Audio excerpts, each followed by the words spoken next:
不对，爷我当兵的时候，你还家门口玩泥巴呢。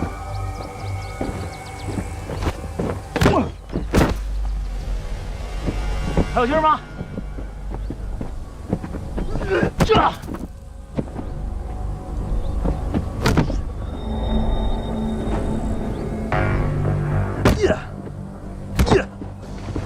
来啊！英子，还有劲儿吗？锁住！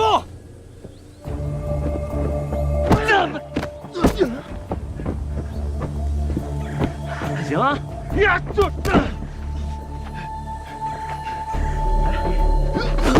我来，有没有活你来？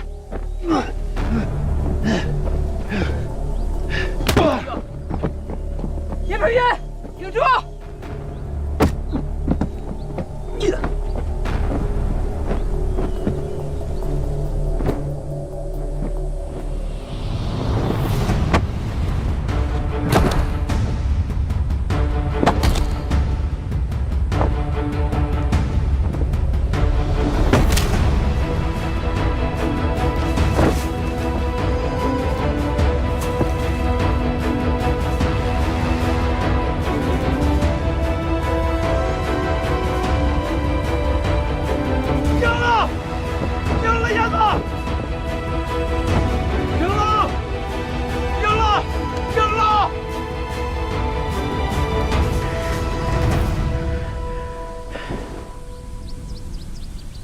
想一下，冷静。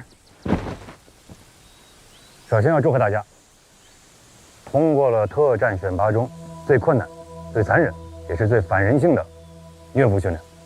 我相信这段经历会永远留在你们的脑海当中。但是我同时希望你们能够谨记，忠诚是每一个军人行动的底线。将来不管遇到任何绝境，都要用生命去捍卫它。记住了没有？记住了！记住了没有？记住了！军医就位。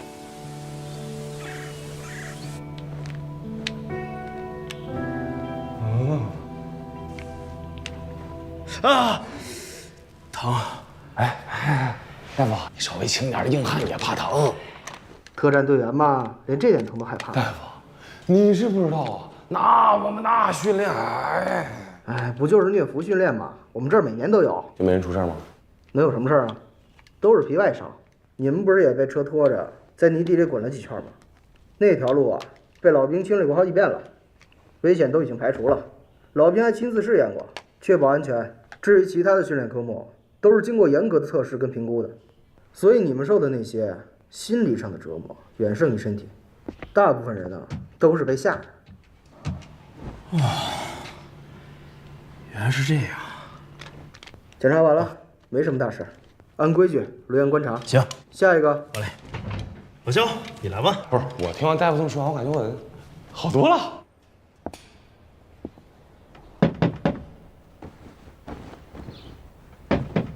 请进。笑笑，哎，冷队，快躺下，快躺下，别起来。您怎么来了？身体怎么样了？都挺好的，休息几天就没事了。您坐呀，冷队，您坐。哎，笑笑，虽然你现在身体还没康复，但我还是要提醒你，在猎豹，女兵要比男兵更加努力，甚至承受更多的痛苦，才能占有一席之地。尤其边境战斗小组会更加凸显。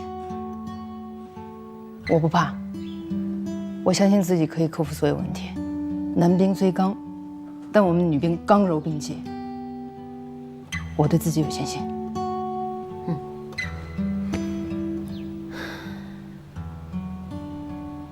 哎，这是什么？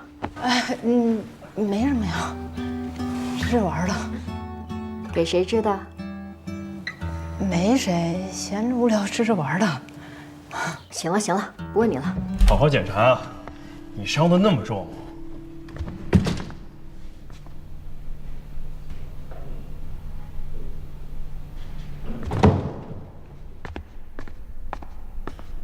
没想到吧，还能见着。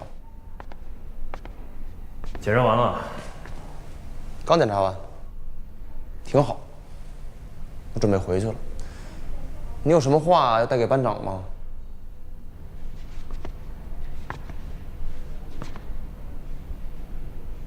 帮我祝他一切顺利。好，保证带到。我也有几句话想留给你。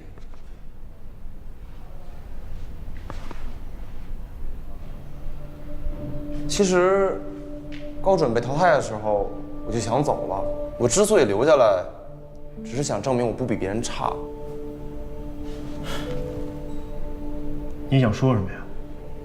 我想说，每个人进部队当兵，都得有个指望吧。有的呢指望上军校，有的指望学本事，还有的指望证明自己。就像你，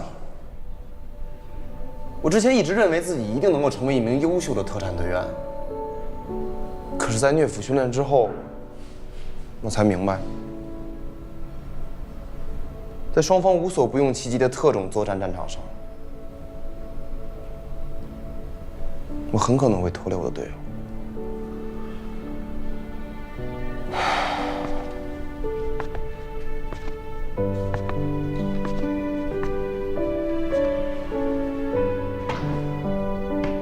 我呢，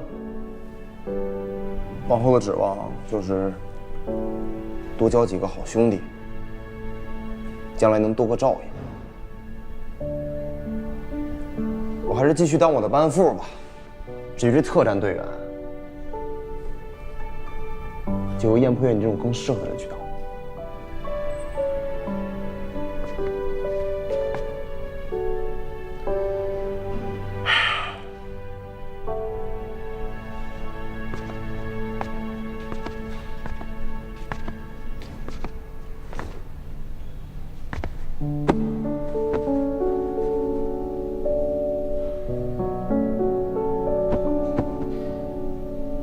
没事。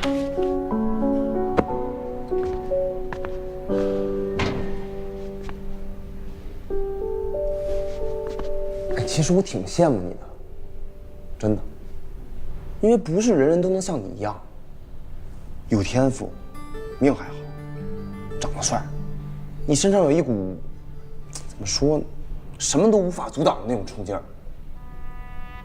我相信你，你以后一定能够成为一个最强的兵。这点我绝对不会看错的。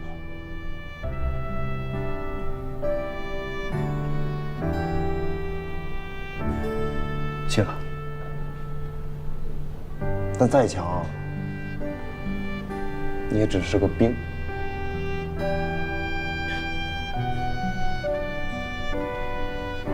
我就想当个兵，能管好自己就行。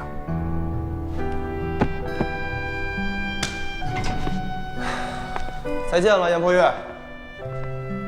少了我这个对手啊，以后你会遇见更多的。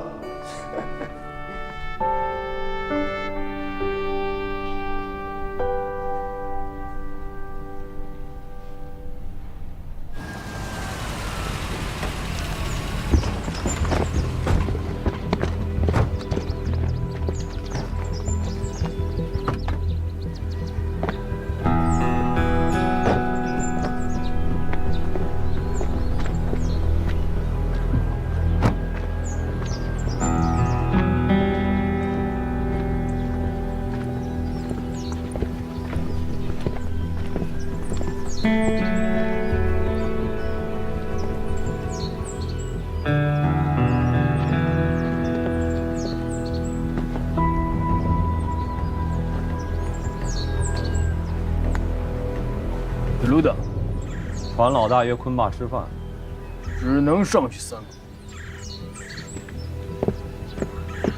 干嘛？景天，你呀，咱们3个上去。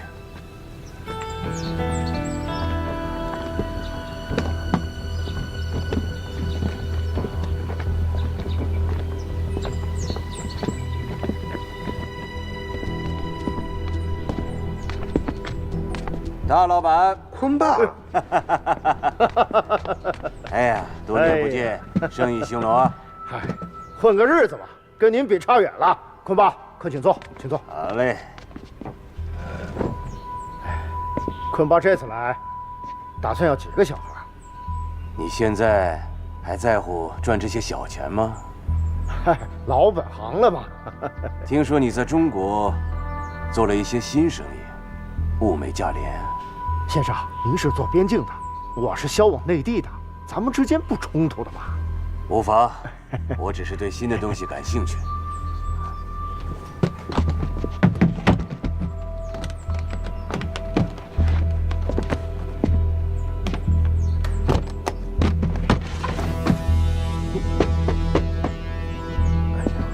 坤爸，您做生意啊，有买有卖。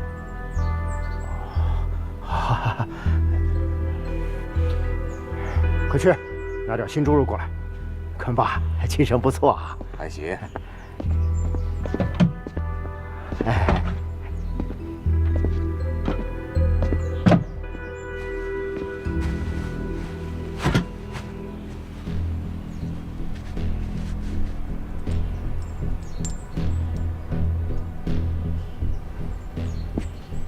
好东西。坤爸，咱们这么多年交情了，如果长期合作，价格好商量。自然是要长期合作的。快去给先生备货。不必了。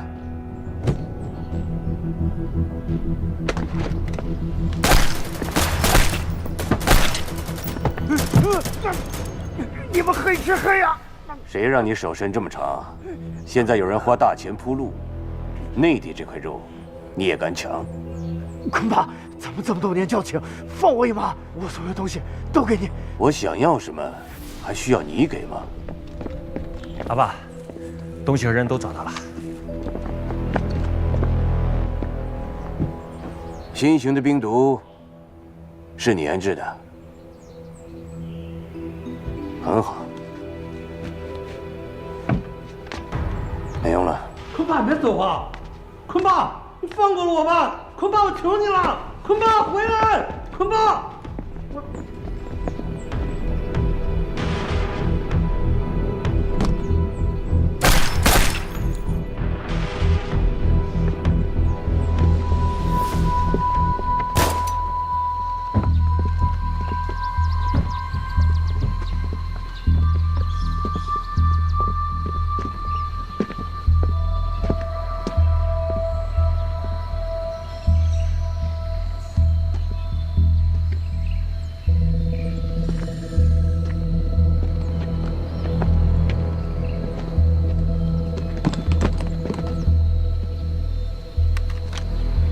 最后杀我。拿着。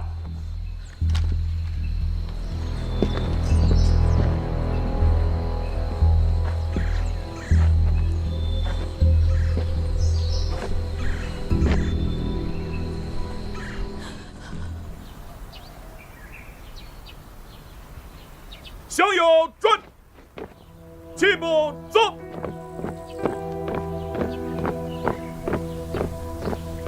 立定，向右转，入队仪式开始。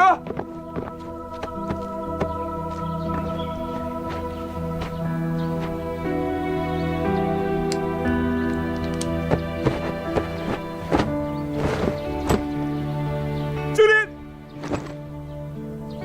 礼毕，向右转，齐步走。从今天开始，你们正式成为了一名猎豹特战队员。记住我的话，身为特战队员需要勇敢，该拼命的时候就应该孤注一掷。但是当你们上了战场，给自己的第一个信念，不是舍身取义，而是完成任务，活着回来。在训练场上练他个3、5年，就算你们练得再狠，看起来再厉害，你们依然是一个新兵蛋子。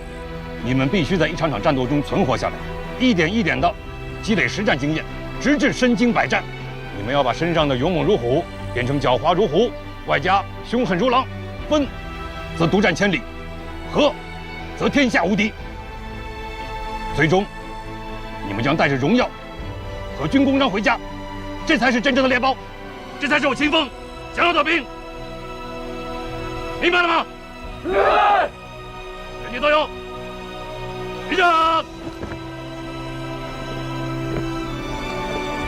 八面向左，准。猎豹，跟我宣誓，我是武警部队最精锐的特战队员，胸前的徽章就是我的荣耀。我是武警部队最精锐的特战队员，胸前的徽章就是我们的荣耀。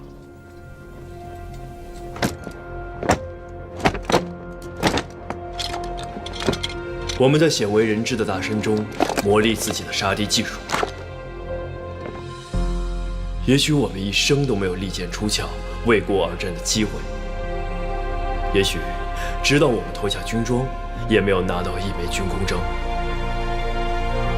当人们问起我们当兵几年究竟有什么成绩时，我们会无言以对，因为在训练场上挥汗如雨，这是一个士兵的本分。在演习场上取得胜利，这只能说明我们训练得不错。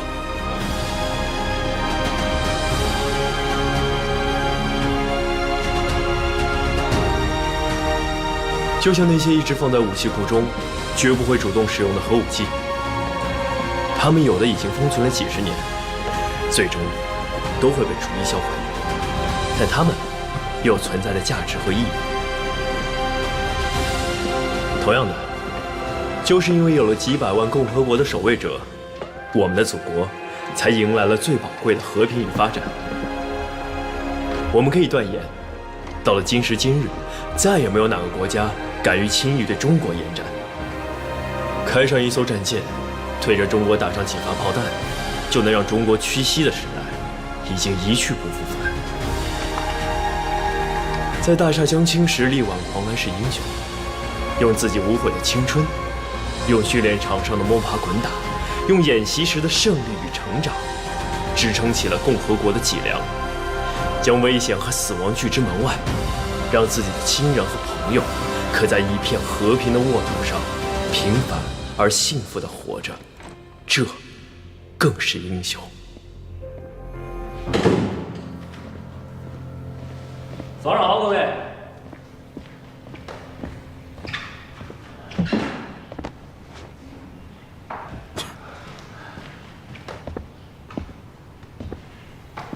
自我介绍一下自己，月空。大伙儿都还记得我吧？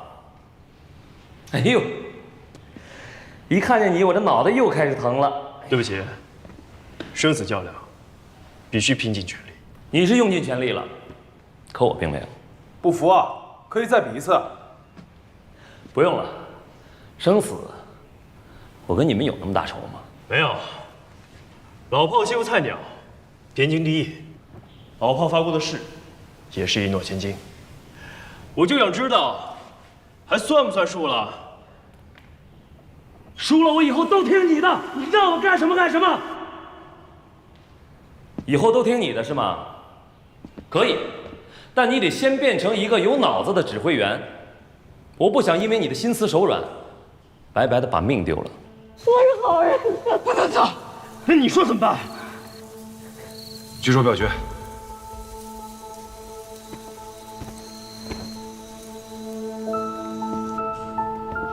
如果我们再次回到初次相遇的情景，你们在执行任务的时候遇到身份可疑的人，押解前进会妨碍执行任务，把他放走有可能会暴露目标，把他留在原地又有可能会危及生命，当场干掉太过于残忍。想一下，再给你们一次机会，你们会怎么做？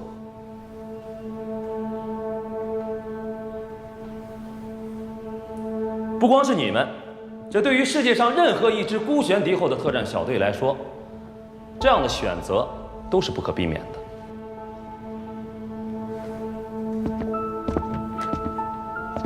海豹突击队是世界上最负盛名的特种部队之一，这支部队行踪非常诡秘，成员不多，只有现役军人1600名左右，但每个战士都是精英中的精英。他们不光武力强悍、能力突出，而且智商过人。队员选拔的时候淘汰率高达70%多，而且训练的时候使用真枪实弹，所以有着很高的伤亡率。也正是因为这样，才造就了这支世界上最强悍的特种部队。你们在训练最后阶段的撤退任务，就是以海豹突击队著名的战例“红翼行动”来设计的。我这有些资料啊。2005年6月 ，A 国为了清除恐怖组织高级指挥官本·沙马赫等人，决定发起红翼行动。28日，行动正式开始。A 国派出海豹突击队4人小组渗透侦察敌情，途中遇到3名牧羊人，他们最后选择将牧羊人放掉，导致了自己的行踪泄露。几小时之后，150余名恐怖组织成员将他们4人包围。4人小组一边向基地求援，一边向附近的村庄撤退。由于所在地为山区，无线电信号很差，小组指挥官在阵亡前的一刻才将求救信号发出，最后只有1名队员生还。A 军基地在接到求救信号后，于当日傍晚派出直升机搭载16名海豹突击队成员前往进行救援。由于行动区连降暴雨，加之天色不好，大雨连绵，救援直升机被设伏的恐怖组织人员击落，机上所有人员全部阵亡。指挥部随后又派出大量的直升机和 A10攻击机，这才将那名生还的队员救出。随后几日，指挥部才断断续续地找到全部阵亡人员的尸体。近20名海豹突击队队员阵亡，红翼行动宣告失败。红翼行动的失败给全世界的军队留下了深刻的教训，但同时也为实施现代山地作战提供了诸多启示。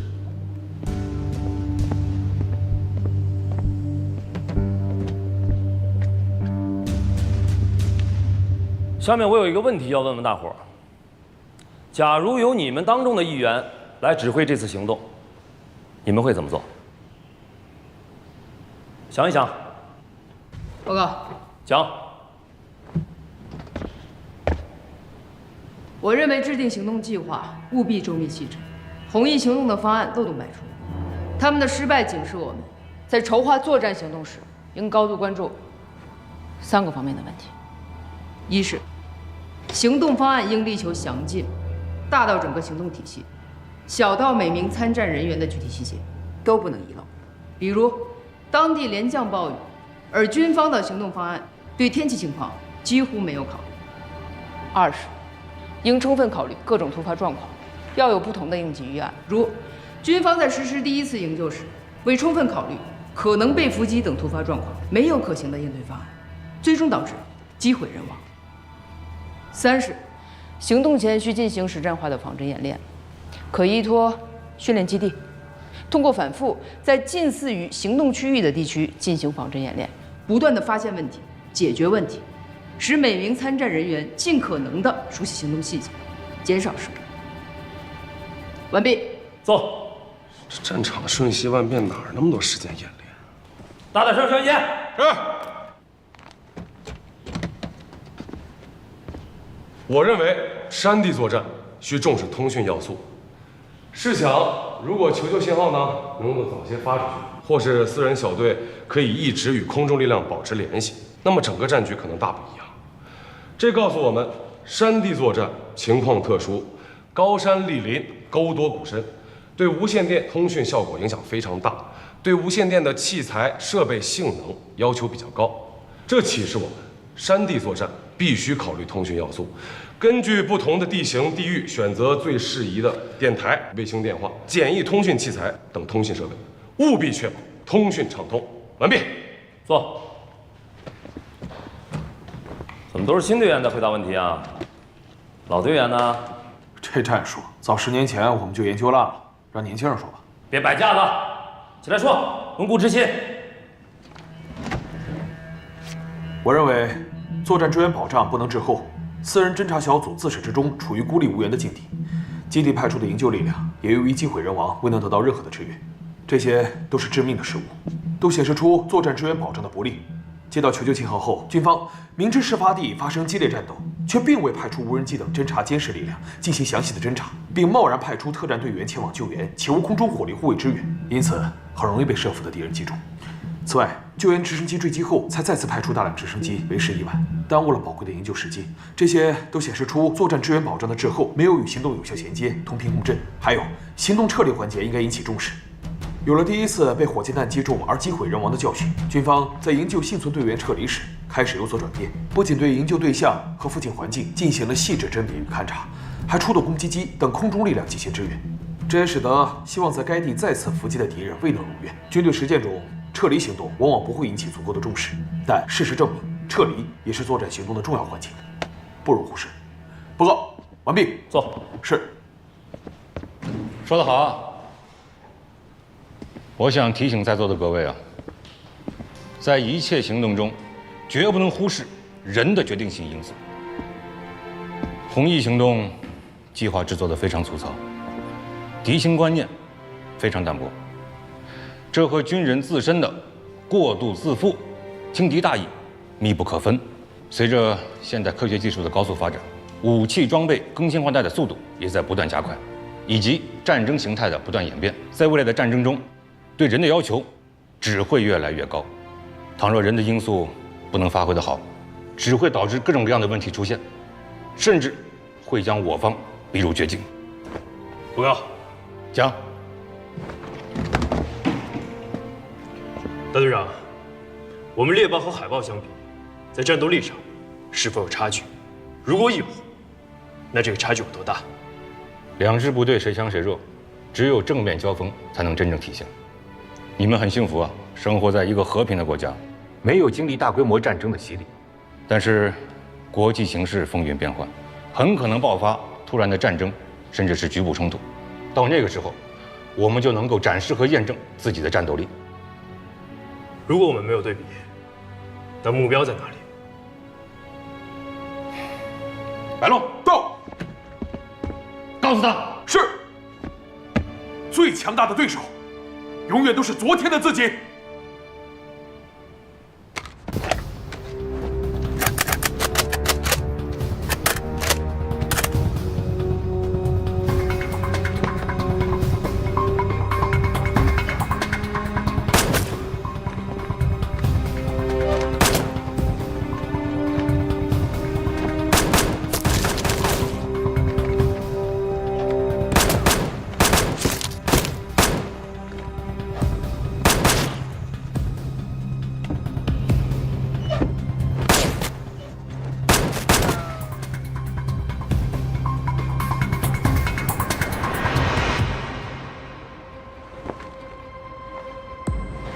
哎，老吕，说，待会儿再来一把。来一把可以，但是输我得认啊。我输了吗？误伤了人质，你说输没输？那就输了。哎，我问你啊，这么一直输下去，对你有什么好处？好处多了。哎，你等会儿，你等会儿。训练输啊，考核也输，1个多月过去了。你的成绩在干部里都快垫底了，你知道吗？怎么着？想发扬精神是吗？想让我们每个人都顺利的赢是吧？哎，自家人嘛，只要不是敌人，谁赢我都无所谓。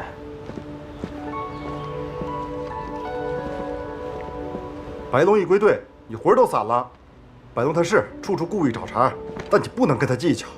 我没跟他计较，是你在跟我计较。我跟你有什么可计较的呀？不是，你俩这有意思吗？啊，有意思吗？不关大老白的事儿，是我自己的问题。这么说吧，一棵树生了虫子，上面就会有洞。你拿再多的树叶盖着它，洞还在，它抹不掉。那你就把这边树叶子给掀开，不就完了吗？掀掉伤情，但不掀呢，又伤心。我能怎么办？干脆啊，就把这棵树给砍了。那也行，那你就来做这把斧子啊，把这棵树给砍了。我是这棵树。那我是什么呀？啊，我是什么？你呀，你就是树上的小鸟，每天抓虫子，扯树叶，这树都快被你烦死了。你到底想让我怎么做？我累了。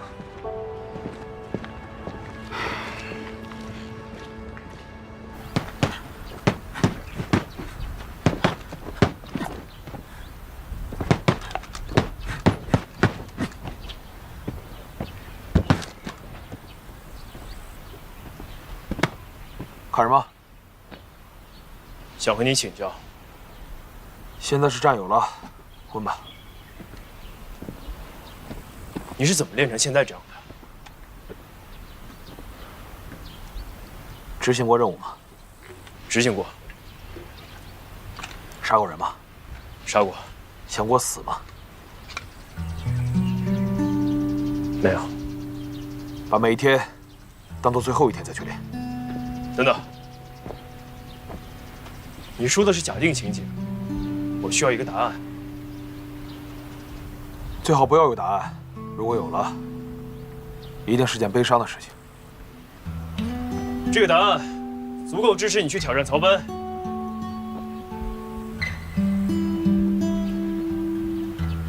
它不是答案，是起因。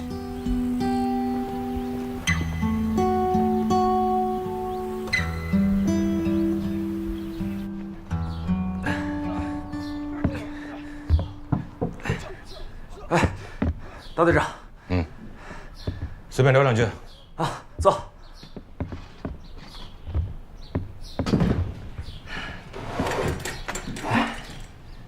曹班啊，咱们认识多少年了？6、7年差不多吧。7年6个月0时8天。呵，这么厉害呢？我对每个人每件事儿记得都很清楚。那太好了。我要有什么事忘了，我就直接问你了。那好啊，我要是有什么事想知道的话，我能问你吗？问。一个我曾经认为是很简单的人，现在变得复杂了，为什么？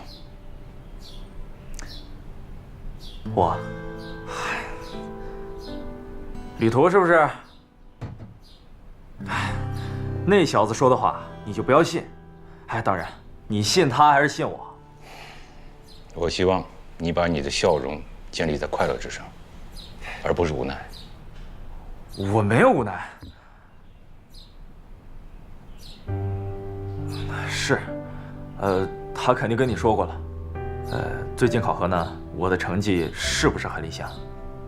但是我保证，我会及时调整的。你确定吗？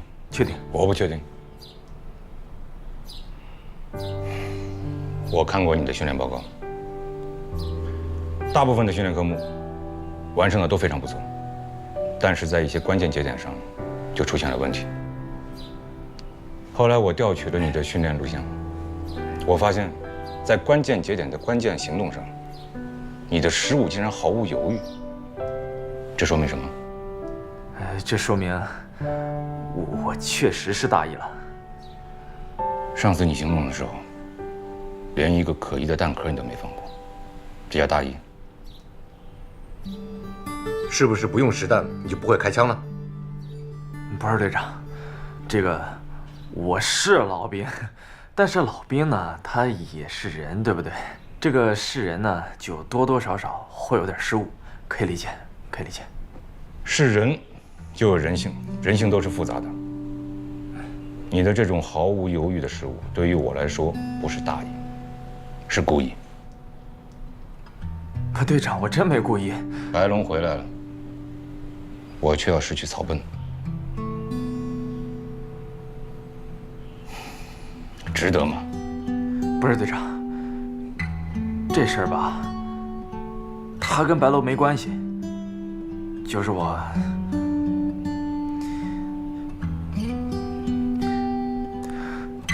有点累了。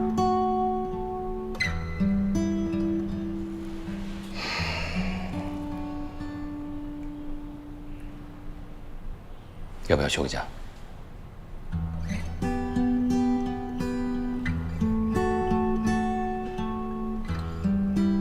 队长，你有没有觉得你们之前都对我太好了？但也许白龙，他那个样子才是对的。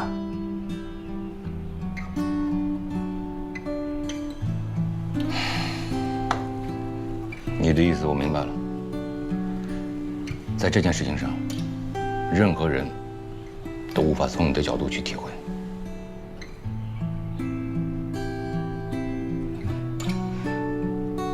行了，不打扰你午休了，我走了。队长再见。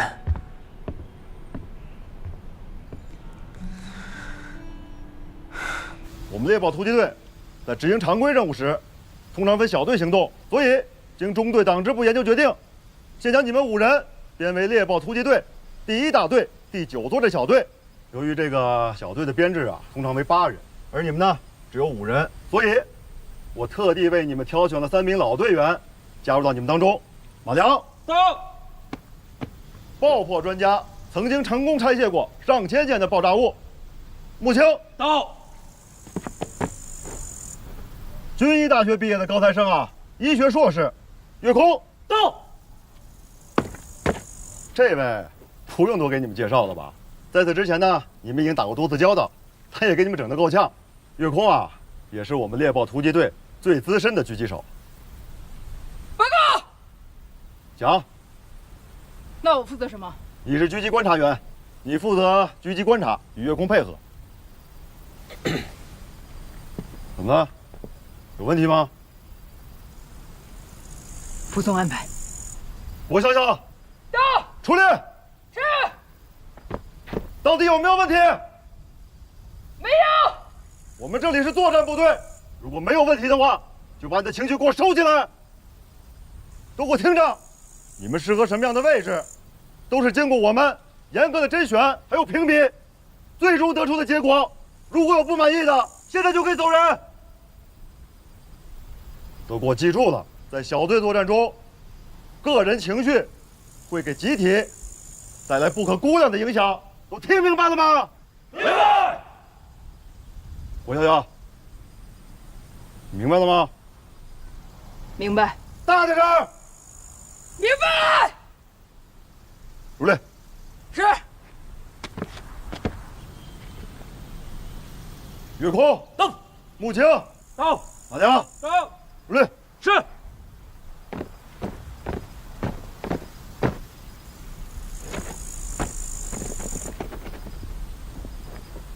白东到。你担任小队队长。是。岳空到。担任副队长兼狙击手。是。郭小小到。你是狙击观察员。是。肖云杰到。担任机枪手。是。燕破月到。为突击手。是。许阳到。负责仪器侦察和通讯。是。穆青到。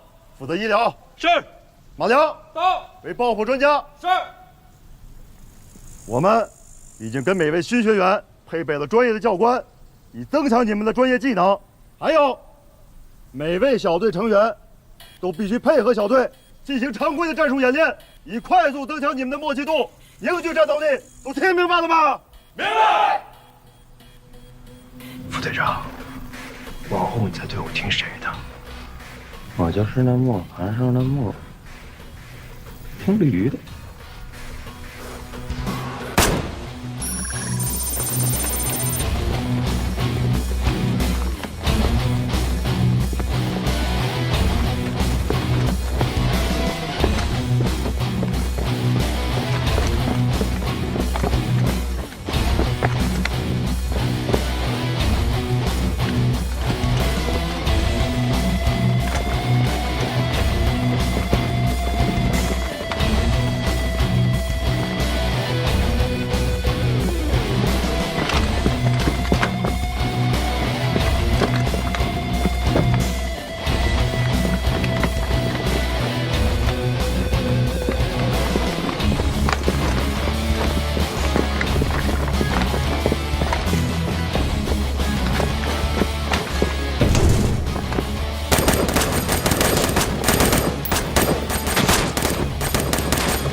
严鹏岳，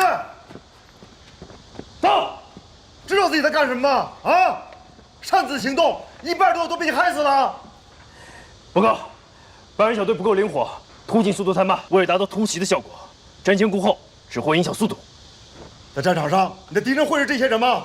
会对你们手下留情吗？